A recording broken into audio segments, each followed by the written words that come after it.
Lucia. Thank you all for participating today. Thank you to our panelist members, to Latam Cham, Angela, Lucia, all the team, and to all the co-sponsors.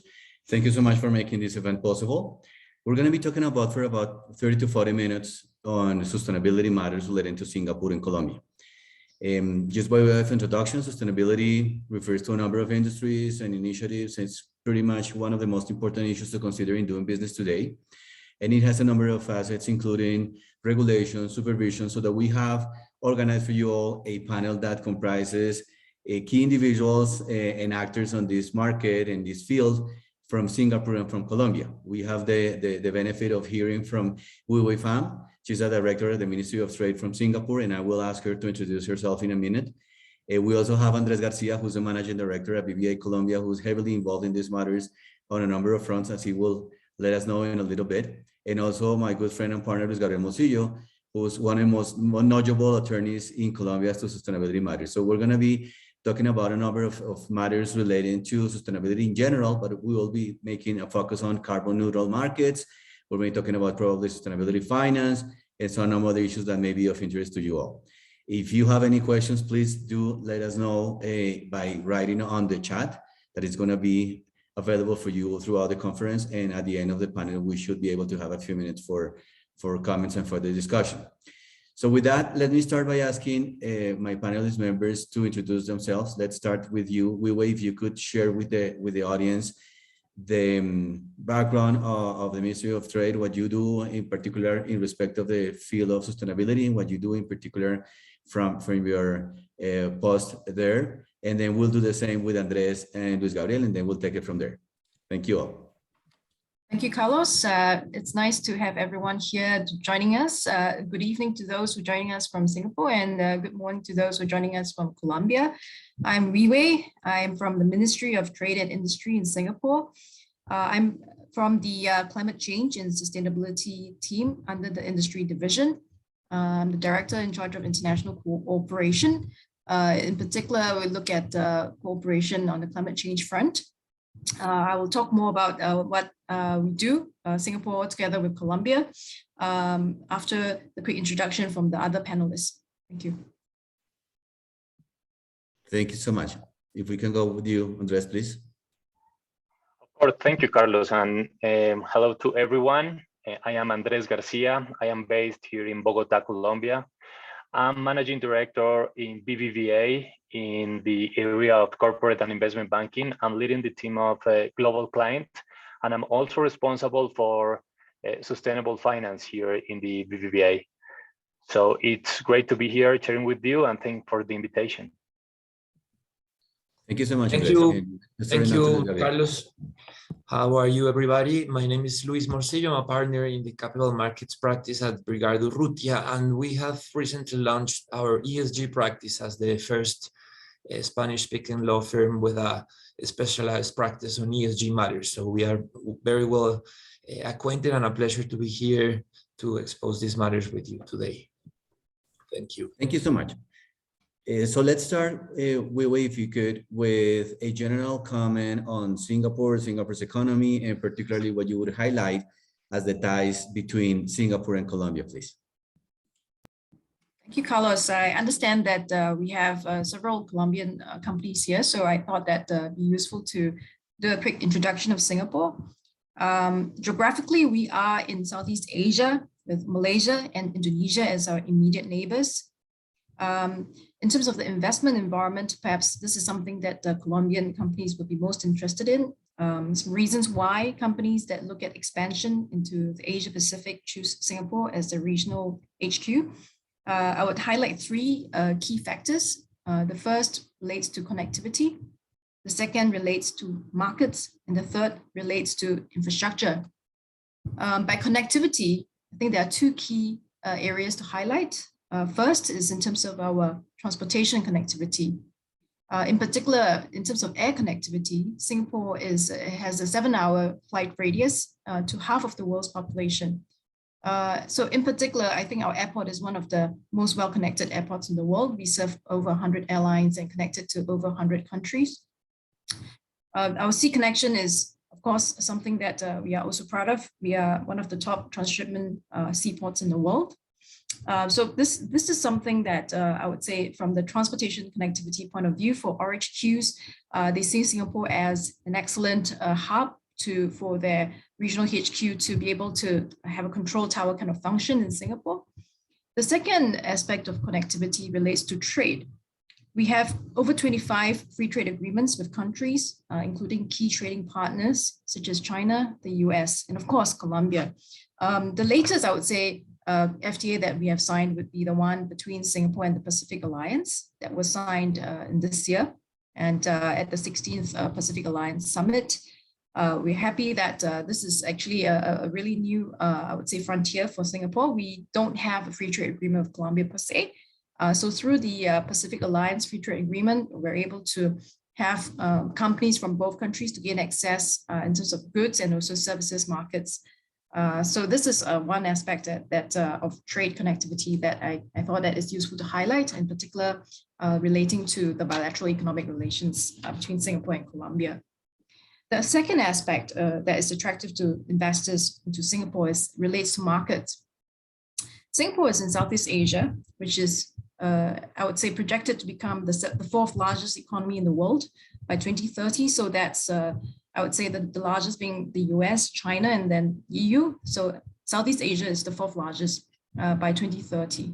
And you have a middle class that is set to triple by 2030 as well, and a really young population. More than 60% of the population are actually very young. So there's immense potential there. So most of the companies that set up their RHQ in Singapore are looking at the market potential of Southeast Asia and Singapore as a gateway. The third aspect relates to infrastructure. I'd say that the business-friendly infrastructure that has been put in place related to legal, finance, political stability, access to talent pool, and also deep financial markets are some of the reasons why we are seeing companies looking at Singapore as a regional HQ. So that's a quick introduction to Singapore on the whole. And in terms of the bilateral economic relations, as I've highlighted, we have the Pacific Alliance Singapore Free Trade Agreement that was recently signed. I would say that the benefits of the Pacific Alliance Free Trade Agreement really relates to how we can have potential tariff savings for your trade between the both countries, and of course, services market access for companies from both countries in the areas like legal, construction, tax advisory sectors, so on and so forth. So for companies that are looking at Singapore, some of the information can be found on our Economic Development Board website. That'd be a useful reference point to have. Over to you, Carlos. Thank you so much. That was great. Thank you for the introduction. I think that most valuable, and I think that is a perfect leading to passing it on to Andres, so that you may be coming from your views and the bank's views as to sustainability businesses in Colombia, also as it relates to a potential relation with Singapore and in general. Yes, of course. Well, I think that I want first to highlight that I think that Colombia is taking a leader role in sustainability, and not only, I would say that not only in the region, but also worldwide. Colombia has shown a strong commitment and a strong engagement in transition and the fight against climate change. And actually, in order to achieve its net zero goal in 2050 and the 51% reduction of emissions in 2030, which is actually very ambitious, the government has set a lot of incentives, not only in taxes, but in different kind of incentivization that have been set in different sectors. And I think that it's been successful because in these sectors, we really as a bank think that there are a huge opportunity of investment. Let me please highlight 5 sectors that we think at BBVA that they're actually growing, and they're going to grow even more in the upcoming years. First of all, we see opportunities in the energy efficiency and solar distributed generation. Second, green building. Third, we have mobility as well. Fourth, we have non-conventional renewable energy. It's growing a lot. And last but not least, the carbon market. let me please get a little bit deeper in each one of them, just to see why we consider them as they have very good investment opportunities. First, the energy efficiency and solar distributed generation. Well, there's a potential here of more than 15 million users taking energy from the system. Most of them, I would say something around 98% of the users, they come from small residential and commercials. So there is a huge potential of having this small scale generation to grow a lot. And most important, according to a very recent study from the United Nations, the potential investment in Colombia up to 2030 in that area is more than $9.6 billion. So there is a lot to be there, a lot of things going on there. About green building, last year we achieved a very interesting figure, because according to the IFC, which has been very active here supporting that kind of activity, 20% out of the whole new constructions last year, at least at July last year, the 20% of them, they were certificated by green. So it's the country in Latin America who is growing the most in this area as well. And there are a lot of incentives there as well. So I think that it's just starting. Let me talk about mobility. Mobility, there is not only tax incentives for private users in electric and hybrid vehicles, but there are also different kind of imposts that the government has tried to achieve here. For example, there is a law who make the local government to have in the next year a minimum of 30% of the new transport fleet bought by the local governments, as I mentioned, they must be electric. So there going to be a lot of investment there, not only in the public mobility, but also in infrastructure for mobility, because I think that there is a lack of infrastructure in that sense, and the demand of the activity is getting higher. For instance, if you see the track of the sales of electric and hybrid vehicles here in Colombia, they're growing more than almost in figures of around 200%. Colombia is not only the country with the most, where there are more hybrid and vehicles, electric vehicles, but it's also the country who is growing the most as well. Let me talk a little bit about renewable energy.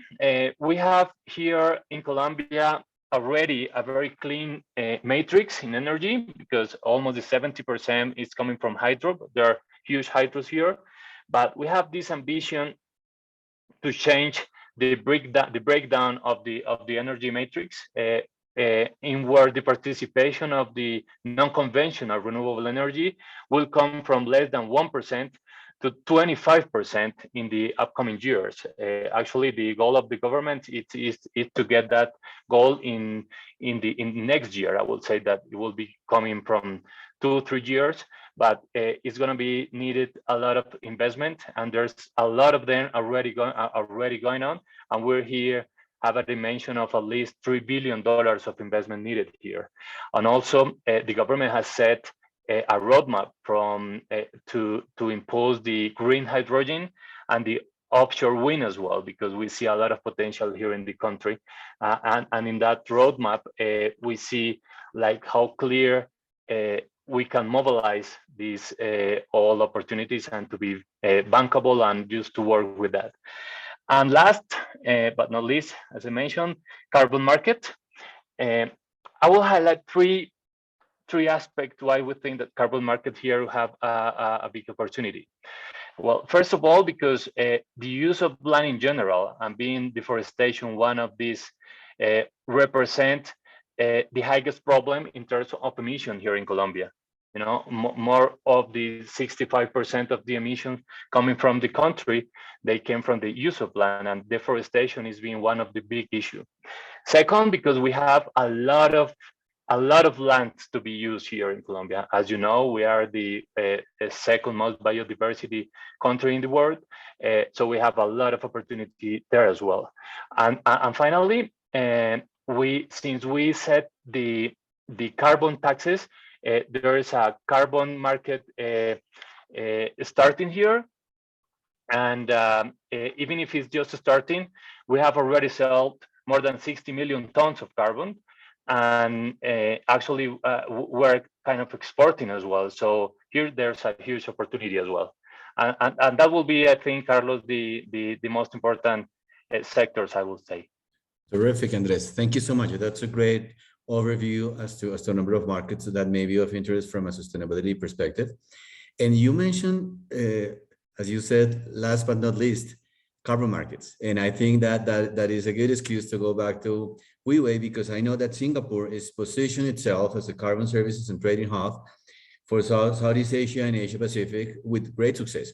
So maybe if you could elaborate a bit more, WeWay, from that initiative for the benefit of all of us. And then after your comments, we can move it on to Luis Gabriel so that we have a perspective from rules and regulation as it pertains to sustainability, as Andres was anticipating, being that one of the most important issues to consider as well. So WeWay, if you could elaborate on Singapore's role on that carbon initiative, that would be terrific. Thank you so much.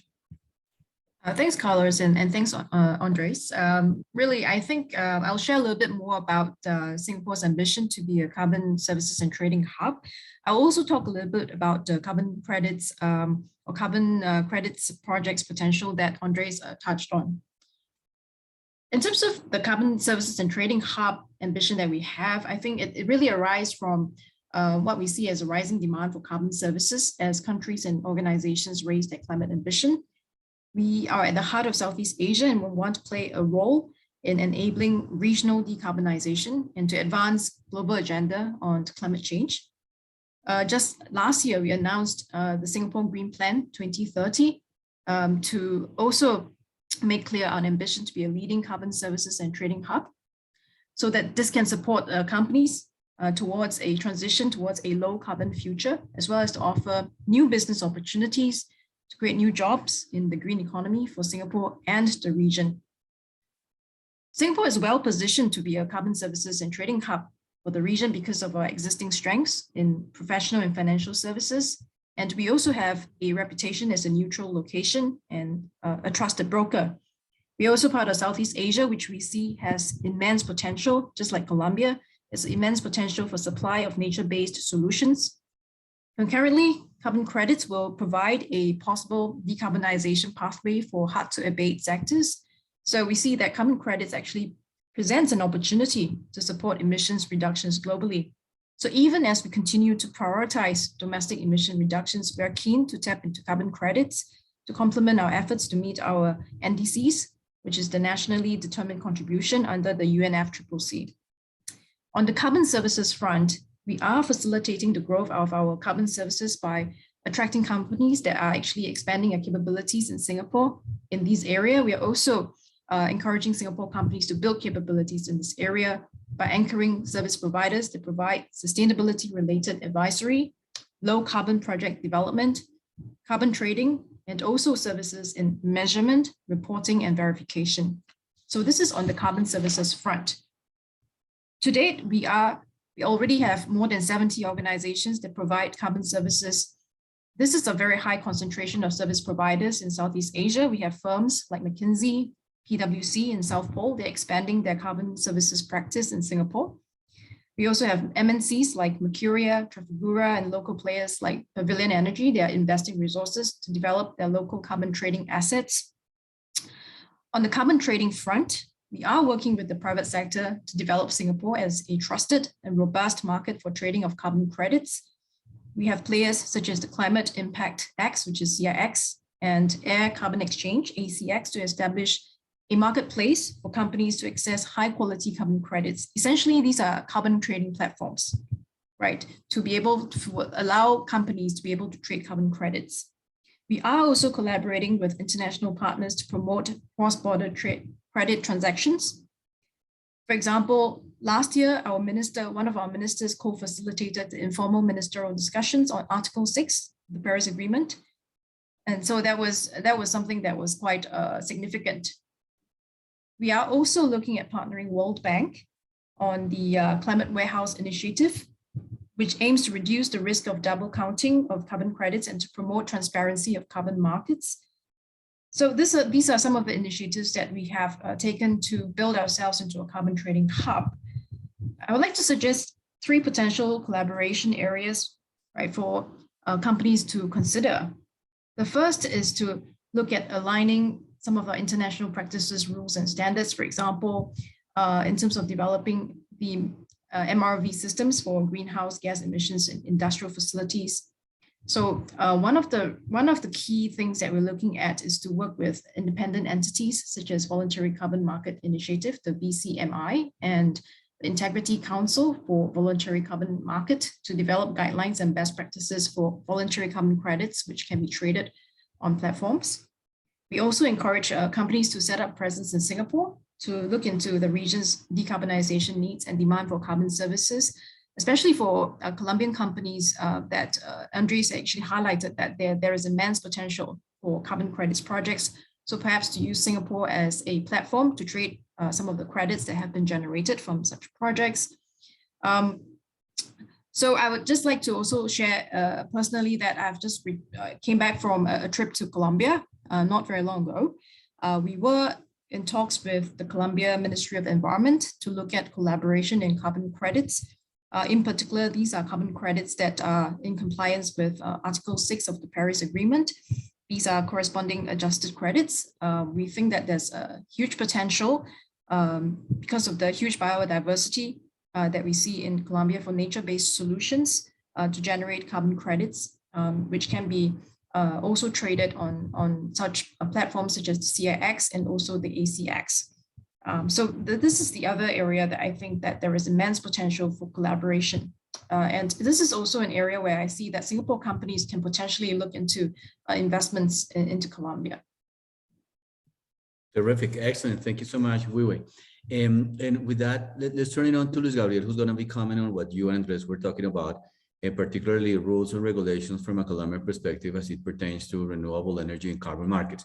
But before I pass it on to you, Luis Gabriel, let me just mention that we have a question from Cristina Calvo. Thank you so much for that. I will read it out loud for your benefit so you can think about it, and maybe we could address it after Luis Gabriel's comments. What Cristina says is, what is the framework used to select high quality carbon credits? So let's keep that in mind. Maybe we can go on to your comments, Luis Gabriel, and then at the end of your remarks, if any of you or all of you want to comment on Christina's question, that would be terrific. So Luis Gabriel, let's go on to your perspective on rules and regulations on that front. Thank you. Okay, thank you very much, everybody. Thank you, Carlos. And I think knowing all the potential opportunities, and as Wiwi and Andres has mentioned, Colombia and Singapore had a very long-lasting potential of entering into carbon services and renewable energies. So we would like to familiarize the audience with the existing regulation and all the particular framework that currently exists and applies to both initiatives. Hopefully, we are seeing in the country a very recent and actually, to be honest, a very active regulatory landscape to foster investments in renewable energy and also, of course, in the carbon markets. First of all, we can talk a little bit on as Andres mentioned, our energy matrix is already composed of more than 70% on green energy, mostly based on water powered energy, and I think the solar and wind potential is the one that the Colombian government is targeting. We had recently two regulations, particularly the most important one is the climate change regulation, or the law 1931 of 2018 that updated all Colombian goals towards carbon reduction and fostered the ecosystem on two particular energy projects, which are wind and solar energy in La Guajira in the north part of Colombia, and one upcoming new regulation, which is still as a project, as a draft, within the Ministry of Mining and Energy, which is bidding for offshore solar plants and wind plants offshore the coast of Colombia.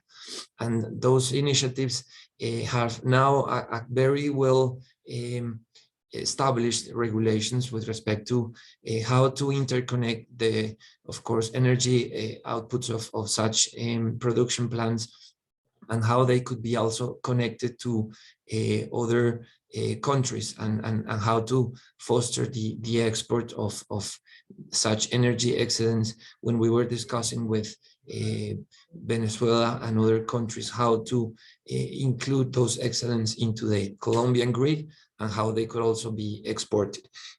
Talking about renewable energies, the ecosystem also fosters investments through tax exemptions.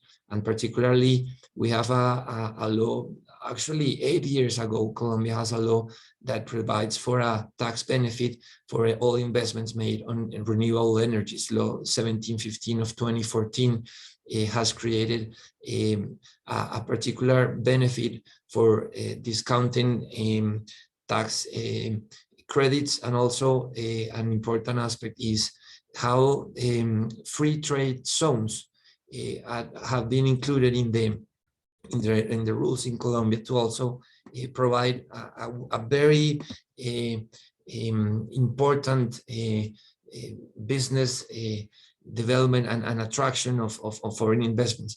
These free trade zones may be used as a hub to import without import tariffs, without VAT taxes, and to have a very favorable 20% income tax rate for all the production of energy that may be produced in a free trade zone, with the particularity that free trade zones in Colombia could be requested before the Ministry of Trade.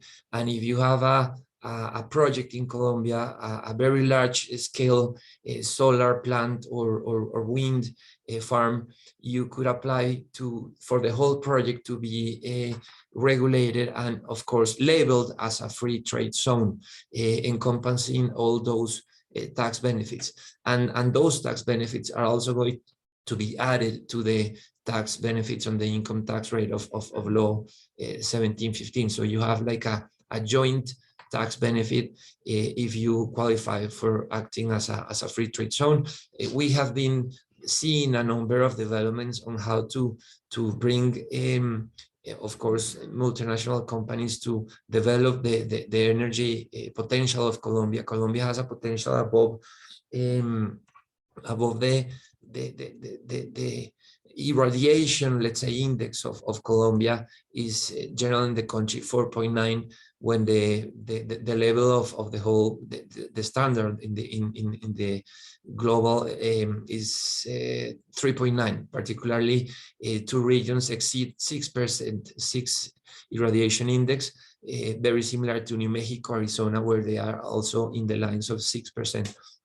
Those potentials put Colombia in the spotlight to produce solar energy with these favorable regulations on the tax side, and also other sorts of regulations. Very recently, the government enacted,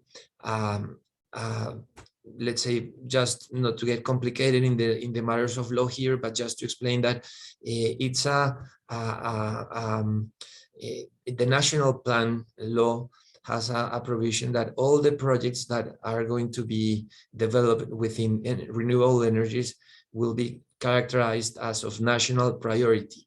And that puts them above the list of, in the study of any initiatives, all the way from environmental licenses, the application, as I mentioned, for free trade zones, for example, processes within land acquisitions, land expropriation, if it was the case, in order to produce a solar energy farm or a wind farm as a public interest project. So that is a regulation that within Colombia is of the utmost priority, because it clearly focuses on putting at the top of the level all regulations with respect to energy and renewable energy. Lastly, on renewable energy, we must mention that last year, December, the government enacted the Hydrogen Act, as we may call it, and it fosters investments on green and blue hydrogen projects, of course, under the auspices mainly of Ecopetrol as the Colombian most principal investor on energy production. And what we could say is that there's a lot of potential, considering Ecopetrol already started its first plant, more or less 50 megawatts of hydrogen production, and the focus of the company is to now study the alliance with there are 6 international companies, for example, Siemens and EDS from France, and they are coming into the country to make a liaison with Ecopetrol and work jointly on the research and exploration of hydrogen projects in Colombia. That law is of particular interest because it comes to the point of how to do the carbon transition between a typical production that Colombia had on carbon and oil, of course. We are mainly a country that depends on exports on carbon and oil.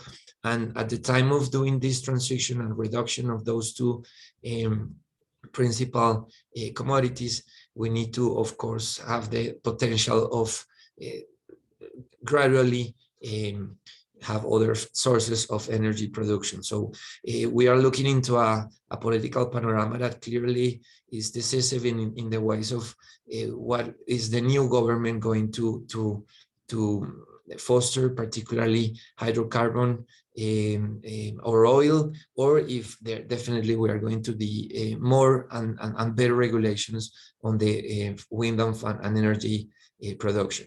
So that's more or less, Carlos, the general scope on renewable energy regulations. Terrific. Thank you so much for that very useful overview. So I think we have like 5 or so minutes left.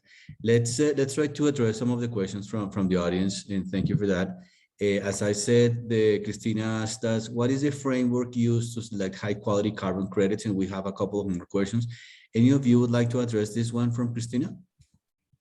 Hi, Carlos. I'd like to just share a bit about our current thinking on this front on the high quality. Terrific. Credits. Thank you. We have plans to use carbon credits in lieu of carbon tax. We announced that we'll allow carbon tax liable companies to use carbon credits to meet up to 5% of their carbon tax liability in 2024 and onwards. The credits that are surrendered by companies through the carbon tax will be used towards Singapore's NDC, and therefore we require high environmental integrity credits. So what do we mean by that? Our current thinking is that we need to ensure that any credits that are procured are derived from genuine abatement, and they are internationally credible and aligned with global climate action. And this is definitely has to be aligned to Article 6 of the Paris Agreement. The credits that we can accept will have to meet Singapore's environmental integrity standards and criteria, which our current thinking is that it should minimally be aligned to established international standards, such as the ICAO CORSIA standard, which is ICAO is the International Civil Aviation Organization. They have a carbon offsetting and reduction scheme for international aviation. So this is the standard that we think we should minimally meet for high quality credits. And of course, we'll include the requirement for corresponding adjustment by host countries. This is a critical part that's in alignment with the Paris Agreement Article 6. Yeah, so this is how we're looking at it now. It's a live topic right now. We're doing industry consultation right now. So we have not finally landed on what exactly will constitute high quality, but it's an evolving discussion, and there are some minimum standards that we are looking at, and it will only, I would say that it will only go up because we believe that we need to have carbon credits that can stand up to international scrutiny. Yeah, definitely. Thank you so much. No question about it. And actually, we have another one for you. It says, Colombia just created the Association for Green Hydrogen. Do you see a possible agreement or memorandum of understanding between Colombia and Singapore for exchange of innovation similar to the Chile-Singapore agreement? What are your thoughts on that? Yeah, thanks for that question. We definitely open to strengthen our collaboration with Colombia. In particular, we see ourselves looking at hydrogen as the next frontier. We are coming up with a hydrogen strategy internally that's not been announced, but I think that with Colombia looking at green hydrogen, I think that there is immense potential for us to do collaboration on that front. Okay. I'd like to find out more about the Association for Green Hydrogen for sure. Yeah. Yeah, we'll definitely get that info out to you. I think that came from Angela, if I'm not mistaken, but that's definitely something that you will be hearing more from us. And finally, there's another question from Camilo Restrepo. He says, are there any interest companies or service providers in promoting nature-based solutions for dairy cattle farming? Any of you has any thoughts on that? I would probably add, if I may, for the benefit of Camilo, probably not something as specific as dairy products, but what we have seen is that Colombia has a very well-established registry of offsetting carbon projects. Those that are registered in such registry held by the Ministry of Environment are potentially subject to new investments, of course, from the side of the investor side, but most importantly, they are registered to trade the carbon credits. And what we have seen is that in 2017, we have about 70 projects registered. Now we have probably a little bit over 160 projects that have been registered to let's say, officially issue credits for the of course tax compensation. But my point goes to the fact that over 80% of those projects are on the forestry side, of course, because Colombia has a very large unexploited farming area for forestry. But if such projects on the dairy side, and of course because of the potential, for example, of biomass, of methane gas, or energy production from the of course production of a dairy farm, such type of projects may be registered as well, and they maybe benefit from this tax credits system on the one side, or in the other one, they could be potentially subject to new investments because they are clearly on either on the biomass side of the energy production scale, or probably because if this is a sustainable production on dairy products, on any case, the completion and registry of all the requirements on the environmental side, on the carbon emissions and CO2 reductions of the dairy production will also benefit to be included in the registry, and of course to be accessible for further investments. But I would tell you that if you could explore how the dairy farm could be also registered as a tax credit project, would be interesting. Definitely. Great. Thank you so much, Luis Gabriel. Thank you all. I think we're running out of time in keeping up with the schedule. I think we should probably leave it there. And thank you all for the questions. That was greatly appreciated. We have tons of materials for a second edition of this one, and hopefully to be held soon. But again, I think at this point, thank you all for joining. Thank you to our panelist members, Angela, Lucia, Latam Cham, and all sponsors. Thank you so much for this possibility for this event. And I think with that, except if Lucia or Angela need to have some other announcements, I think we can close the panel as of there. Thank you so much. Thank you. Thank you all. Bye-bye. Have a good day. Thank you. Thanks a lot. Bye. Bye. Have a good one. Thank you.